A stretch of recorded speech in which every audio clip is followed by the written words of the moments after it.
नमस्ते, मैं हूं doctor Suresh. Teacher education simplified channel में आपका स्वागत है। यह वीडियो है TAIT एग्ज़ाम के बारे में।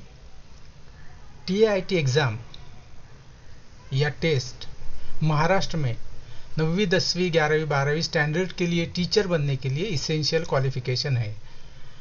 जिस तरह से TET एग्ज़ाम है जो कि कंपलसरी है प्राइमरी स्कूल में टीचर बनने के लिए स्टैंडर्ड 1 से लेकर स्टैंडर्ड 8 तक के लिए, उसी तरह से ये TAIT एग्जामिनेशन है।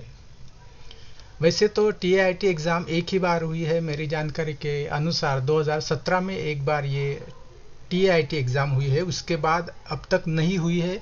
और अब कब होने वाली है इसके बारे में भी कोई जानकारी अब तक तो नहीं है।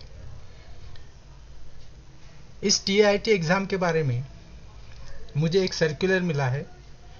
यह सर्कुलर महा TET के वेबसाइट पर अवेलेबल है, जिसकी लिंक मैं आपको दे रहा हूँ। वहाँ से आप ये ओरिजिनल सर्कुलर देख सकते हो। वैसे तो यह सर्कुलर है पवित्र पोर्टल के बारे में, जहाँ से टीचर्स की अपॉइंटमेंट किस तरह से की जाती है इसके बारे में जानकारी दी है। टीचर्स की जो अपॉइंटमेंट ऑनलाइन होने वाली है उसकी पूरी प्रोसेस इसमें दी है, और इसी में मुझे TAIT एग्ज़ाम के रेफरेंस मिले हैं, वो मैं आपके सामने रख रहा हूँ। पेज नंबर 2 पर TAIT एग्जामिनेशन, उसका इम्प्लीमेंटेशन क्यों करना चाहिए, उसकी जो बैकग्राउंड है, जो कोर्ट केस है उसके बारे में रेफरेंस है। और यहाँ पर अलग अलग GR दिए हुए हैं, सर्कुलर दिए हुए हैं। इनके माध्यम से TAIT एग्ज़ाम किस तरह से कंडक्ट की जानी चाहिए और उसका अपॉइंटमेंट में किस तरह से रोल होना चाहिए, इसके बारे में ये सर्कुलर के रेफरेंस यहाँ पर दिए हुए हैं। उसके बाद में इस TAIT एग्ज़ाम के जो फीचर्स है वो फीचर्स यहाँ पे दिए हैं। पहला फीचर है कि जो TAIT एग्ज़ाम है और उसके बाद की जो टीचर्स की अपॉइंटमेंट है, ये पूरी प्रोसेस ऑनलाइन कंप्यूटराइज्ड होगी ताकि उसमें ट्रांसपेरेंसी आ जाए। पॉइंट नंबर 3 में TAIT टेस्ट एक कैंडिडेट ज़्यादा से ज़्यादा 5 बार दे सकता है, और उसके लिए एक अपर एज लिमिट भी है। वो क्या है मैं आपको आगे दिखा रहा हूँ, आगे सर्कुलर में उसका प्रोविज़न दिया हुआ है। अब आते हैं पेज नंबर 4 के ऊपर। मैं बाकी जो बीच के पॉइंट्स है जहाँ पर टीचर्स के अपॉइंटमेंट के बारे में कहा गया है वो पॉइंट मैं स्किप कर रहा हूँ, क्योंकि मैं इस वीडियो में TAIT इस की टेस्ट के ऊपर फोकस कर रहा हूँ। 3.1 में दिया है कि ये जो TAIT टेस्ट है ये ऑनलाइन होने वाली है और इसमें ऑब्जेक्टिव टाइप क्वेश्चन आएंगे। वहाँ पे कोई विषय न्याय चातुर्य मीन्स सब्जेक्ट वाइज टेस्ट नहीं होने वाला है। आपकी मेथड कौन सी है, ग्रेजुएशन पोस्ट ग्रेजुएशन के सब्जेक्ट कौन से, इसके ऊपर कुछ भी ये टेस्ट में क्वेश्चंस नहीं आएंगे। ये पूरी तरह से हो गया एप्टीट्यूड के ऊपर और इंटेलिजेंट टेस्ट के ऊपर। 3.3 में दिया है कि आपको कैंडिडेट को जैसे ही टेस्ट हो जाएगी उनके मार्क्स उन्हें इमीडिएटली पता चल जाएंगे। 3.4 में दिया है कि एक कैंडिडेट मैक्सिमम 5 टाइम्स ये एग्ज़ाम दे सकते हैं। TAIT टेस्ट का जो स्कोर है वो जहाँ पे भी आपका अपॉइंटमेंट करनी होगी वहाँ पर आप वो वैलिड रहेगा, कोई भी स्तर पर हो। इस एग्ज़ाम का जो करिकुलम है उसके बारे में डिटेल्स यहाँ पर दिए हैं। TAIT परीक्षा का माध्यम मराठी, इंग्लिश और उर्दू रहेगा। इसमें से एक माध्यम कैंडिडेट सिलेक्ट कर सकते हैं। यह एग्ज़ाम टोटल 200 मार्क्स की होगी, जिसमें 120 मार्क्स एप्टीट्यूड के लिए है और 80 मार्क्स इंटेलिजेंट के लिए है। तो कुल मिलाकर यहाँ पर 200 क्वेश्चंस हो गए और 200 मार्क्स हो गए। अगर हम आगे देखें तो इसकी पासिंग का परसेंटेज कुछ दिया हुआ नहीं है। इसका मतलब ये है कि इसमें कोई पास फेल नहीं है, ये मेरिट स्कोर है। जिसको जितना ज़्यादा मेरिट स्कोर होगा उसको उस कैंडिडेट को सिलेक्शन में पहला प्रेफरेंस दिया जाएगा, ऊपर का प्रेफरेंस दिया जाएगा। तो इसमें जहाँ तक मैं देख पा रहा हूँ यहाँ पर कोई भी प्रोविज़न नहीं है कि ये पास या फेल आप कर सकते हो। जिस तरह से TET में है कि आपको 60% पासिंग क्राइटेरियन है, उस तरह का पासिंग क्राइटेरियन यहाँ पर TAIT एग्ज़ाम में नहीं दिखाई दे रहा है। पेज नंबर 5 पर हमें दिए गए हैं जो कंटेंट है उसके थोड़े डिटेल्स और यहाँ पर शेयर किए गए हैं। एप्टीट्यूड में क्या क्या देखा जाएगा, किस किस क्षमताओं के ऊपर क्वेश्चंस आएंगे।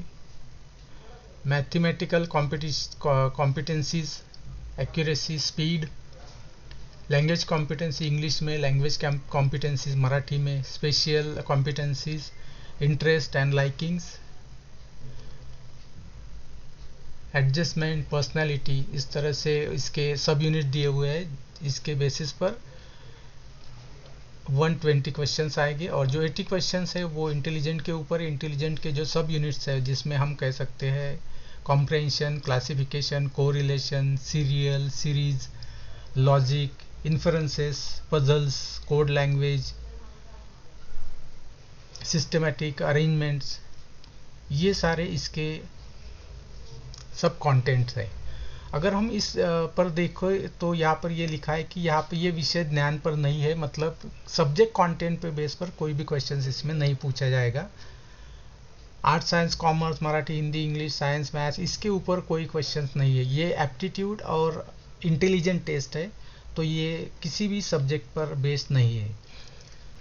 एप्टीट्यूड टेस्ट के लिए और इंटेलिजेंट टेस्ट के लिए अलग अलग टाइप के ये जो भी सारे क्वेश्चन दिए, इसके ऊपर हमें सैम्पल क्वेश्चन बहुत सारे दूसरे बुक्स में मिल जाएंगे। इसलिए इसके आप TIT एग्ज़ाम के लिए अलग से कोई बुक नहीं है।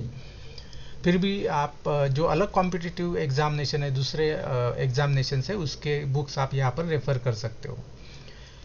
TIT एग्ज़ाम के लिए जो TET के बुक है उनका कोई फ़ायदा नहीं है, क्योंकि वो अलग है, उसका सिलेबस अलग है, उसका पर्पज़ भी अलग है। और अब TIT एग्ज़ाम का पर्पज़ अलग है। ये एक तरह के कॉम्पिटिटिव एग्ज़ाम के लिए है जहाँ पर आपकी मेंटल एबिलिटी को टेस्ट किया जा रहा है।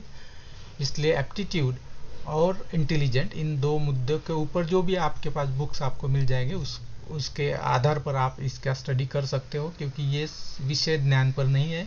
आपके सब्जेक्ट के ऊपर, मेथड के ऊपर कोई क्वेश्चन नहीं है। पेज नंबर 9 पर एक इम्पॉर्टेंट प्रोविज़न यहाँ पर दी है इस सर्कुलर के हिसाब से। अपॉइंटमेंट के लिए कम से कम मिनिमम ईयर 18 है, 18 साल की कम से कम आयु है, और ज़्यादा से ज़्यादा 38 साल की मैक्सिमम एज है। और जो रिजर्वेशन कैंडिडेट है उनके लिए 43 ईयर्स की मैक्सिमम एज है। तो टीचर बनने के लिए कम से कम 18 और ज़्यादा से ज़्यादा 38 या 43 एज यहाँ पर दी हुई है। तो इस तरह से इतनी जानकारी अवेलेबल है TIT के इस सर्कुलर में। यह सर्कुलर का नंबर यहाँ पर दिया है, आपको डाउनलोड करना है तो ये आप इस नंबर के आधार पर डाउनलोड कर सकते हो। यह सर्कुलर बेसिकली पवित्र प्रणाली द्वारा टीचर्स के अपॉइंटमेंट के बारे में है। इसमें ये TIT का जो जितनी भी जानकारी थी वो मैंने आपके सामने रखी है। टीचिंग एप्टीट्यूड और इंटेलिजेंट, इस दो टाइप के क्वेश्चंस की तैयारी करनी है, जिसके लिए कोई खास अलग से बुक अवेलेबल नहीं है तो भी चिंता की बात नहीं है। जो कॉम्पिटिटिव एग्ज़ाम में टीचर्स एप्टीट्यूड के आपको क्वेश्चंस मिल जाएंगे, उसका प्रिपरेशन आप कर सकते हो, या फिर इंटेलिजेंट टेस्ट में जो भी सब कंटेंट में दिया है उसके बेसिस पर आप इसकी पढ़ाई कर सकते हो। तो जब भी इसकी घोषणा की जाएगी उसके बारे में मैं अलग से वीडियो ज़रूर बनाऊंगा। तब तक के लिए आप इसकी स्टडी करते रहिए। मेरी तरफ से आपको बहुत बहुत शुभकामनाएं।